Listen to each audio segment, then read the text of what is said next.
대답하여 이르시되 믿음이 없는 세대여 내가 얼마나 너희와 함께 있으며 얼마나 너희에게 참으리요. 그를 내게로 데려오라 하시매. 하나님, 여기 하나님의 백성들이 말씀을 듣고자 모였습니다. 저의 무지함이 말씀을 가리지 않도록 도와주셔서 오직 주님만 나타나시옵소서. 예수 그리스도의 이름으로 기도합니다. 아멘.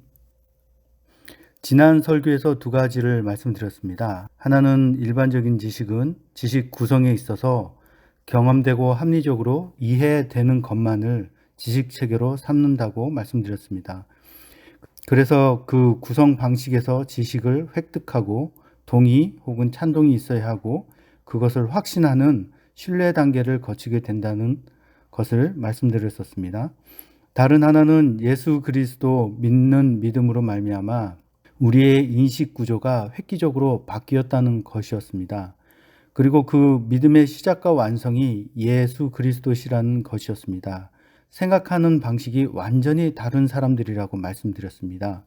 믿음으로 하나님을 알고 믿음으로 예수님을 안다고 말씀드렸습니다. 그리고 존재 자체가 세상에는 없는 존재라는 것을 말씀드렸습니다. 비교가 불가능한 아주 특별한 사람들이 되었습니다.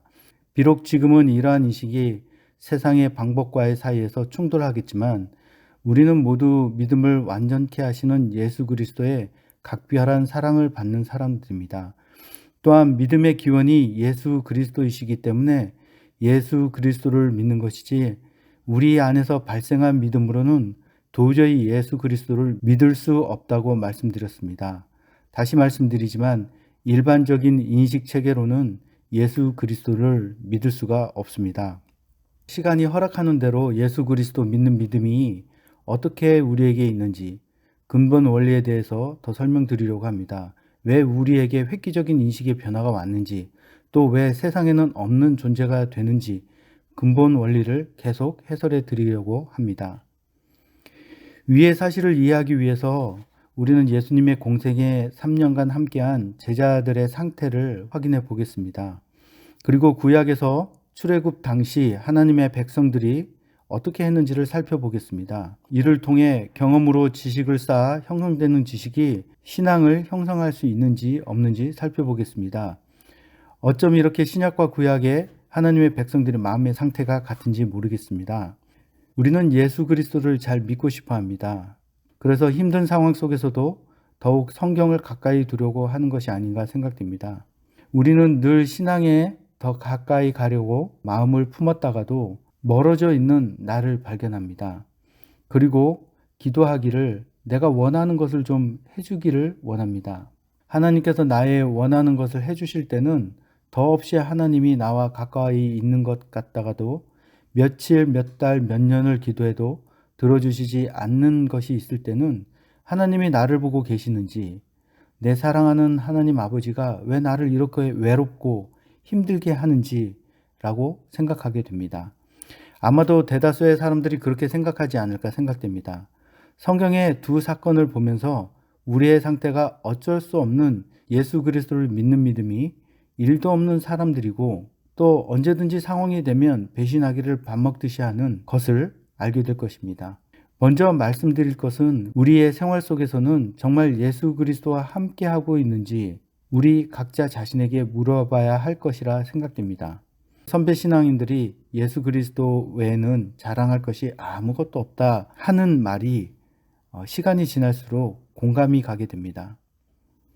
먼저 살펴볼 것은 예수님과 삶을 함께 했던 제자들입니다.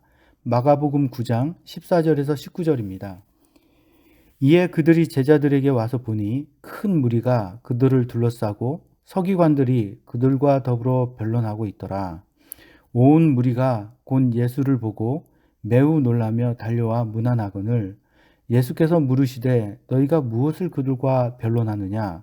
무리 중에 하나가 대답하되 선생님, 말 못하게 귀신 들린 내 아들을 선생님께 데려왔나이다. 귀신이 어디서든지 그를 잡으면 거꾸러져 거품을 흘리며 이를 갈며 그리고 파리해지는지라. 내가 선생님의 제자들에게 내쫓아 달라 하였으나 그들이 능히 하지 못하더이다. 대답하여 이르시되 믿음이 없는 세대여 내가 얼마나 너희와 함께 있으며 얼마나 너희에게 참으리요. 그를 내게로 데려오라 하시매. 이 본문의 사건 발생하기 전에 예수님께서 산으로 올라가 영광의 모습으로 변하시는 사건이 있었습니다. 이것을 흔히 변화산 사건이라고도 말씀합니다. 그때에 예수님께서 베드로, 요한, 야고보를 데리고 산으로 올라가십니다. 그리고 예수님, 모세, 엘리야와 함께 대화하십니다. 그때 하늘에서 소리가 나서 말합니다. 마침 구름이 와서 그들을 덮으며 구름 속에서 소리가 나되 이는 내 사랑하는 아들이니 너희는 그의 말을 들으라 하는지라. 성경에서 강조하고자 하는 것은 예수 그리스도이십니다. 이스라엘 백성이 그렇게도 믿고 따르는 율법의 선지자 모세와 많은 이적을 보이고 담대함으로 바알의 제사장과 싸워 이긴 엘리야 사이에서 변형되신 예수님을 보이심으로 이미 신적 권위가 예수 그리스도께 있다는 것과 예수 그리스도가 하나님의 아들이심을 더욱 드러내어 보이신 것에 있습니다. 그리고 모세가 나타내려고 하는 것이 바로 예수 그리스도이시고 엘리야가 나타내려고 하는 것도 예수 그리스도시라는 것을 보여줍니다. 모세와 엘리야가 예수님과 친숙하게 대하는 것을 통해서 이미 구약에서도 함께했다는 사실을 알 수 있습니다. 그러니까 베드로와 요한, 야고보에게 보이신 것은 모세의 율법도 아니고 엘리야의 기적도 아닌 예수 그리스도의 말씀이라는 것입니다. 사실 이 본문만 가지고도 할 말은 많지만 핵심적인 내용만 이해하면 될 것 같습니다. 예수님께서 아끼시는 제자 베드로, 요한, 야고보의 믿음은 예수 그리스도에 대한 것이 아니었습니다. 바로 전에 베드로의 고백과 만류처럼 모세같이 강력한 지도자를 원하고 엘리야처럼 강한 능력자로 자신들과 남아있기를 원했던 것입니다. 예수 그리스도가 하나님이시고 자기 백성들의 죄와 죄의 결과를 모두 십자가에 달리심으로 구속주가 되실 분으로 이 땅에 육신을 입어 오신 분이라 이해하는 것이 아니었습니다. 오히려 하나님께서 보내신 선지자로 모세와 같이 자신들을 구해 주실 분이시기를 바라고 있었고 또 엘리야와 같이 이적을 보여 자신들의 문제를 해결해 주었으면 하는 그런 메시아로 이해하고 있었던 것입니다. 쭉 그렇게 바라고 또 바라면서 예수님을 쫓았던 것입니다. 이러한 것은 굳이 설명하지 않아도 복음서들만 읽어도 제자들이 이꽃 싸움과 다툼을 통해서 쉽게 알아차릴 수 있는 내용들입니다. 이 사건이 있고 예수님께서 제자 셋과 산에서 내려오자 제자들이 귀신을 내어 쫓지 못하고 서기관들과 변론하고 있는 것이었습니다. 16절에 예수님께서 무엇을 변론하느냐 물으시고 그에 대한 내용이 바로 18절에 내가 선생님의 제자들에게 내쫓아 달라 하였으나 그들이 능히 하지 못하였나이다 하였습니다. 이 사건과 관련해서 제자들은 얼마 전 귀신을 내어 쫓은 적이 분명히 있었습니다. 그것도 한둘이 아니라 많이 내어 쫓고 우쭐하던 때가 있었습니다. 마가복음 6장 12절에서 13절에 보면 제자들이 나가서 회개하라 전파하고 많은 귀신을 쫓아내며 많은 병자들에게 기름을 발라 고치더라. 마가복음 6장 7절에 이렇게 제자들이 할 수 있었던 이유에 대해서 설명하고 있습니다. 12제자를 부르사 둘씩 보내시며 더러운 귀신을 제어하는 권능을 주시고 여기서 권능이 무엇인지 살펴보겠습니다. 권능을 주셨다고 하므로 제자들에게 권세와 능력을 주셨다고 이해할 수 있습니다. 이 권능을 영어 성경에서는 명령했다고 말합니다. 킹제임스 버전과 NAS 버전만 봐도 그렇게 설명합니다. 헤라어 원문에서는 파랑겔로라고 되어 있습니다. 여기서도 명령하였다로 사용되었습니다. 그럼 본문의 맥락에서는 어떻게 읽혀질까요? 6장에서는 본문의 바로 앞에 예수님께서 배척당하심에 대해서 말씀하십니다. 그리고 아무 기적도 행하지 않았다는 이유를 말씀하고 계십니다. 그러니까 예수님의 고향에서 오히려 예수님을 믿지 아니하므로 아무것도 행하시지 않으셨다는 것입니다.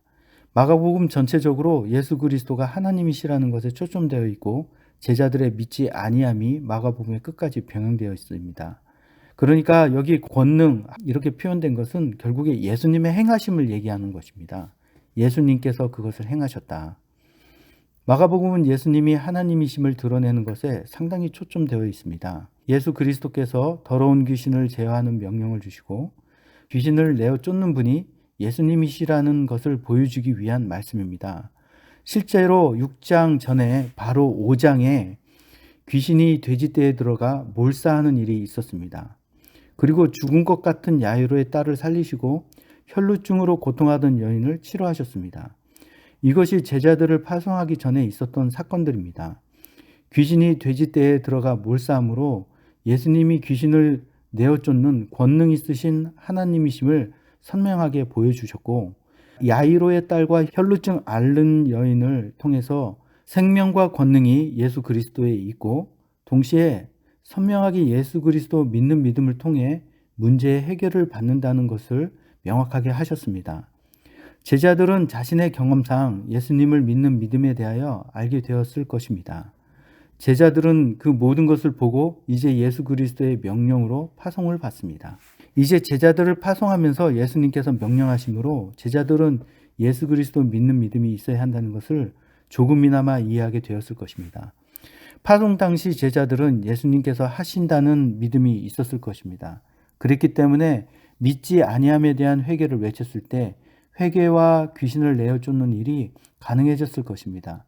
믿음으로 주님의 행하심을 마음껏 누렸을 것입니다.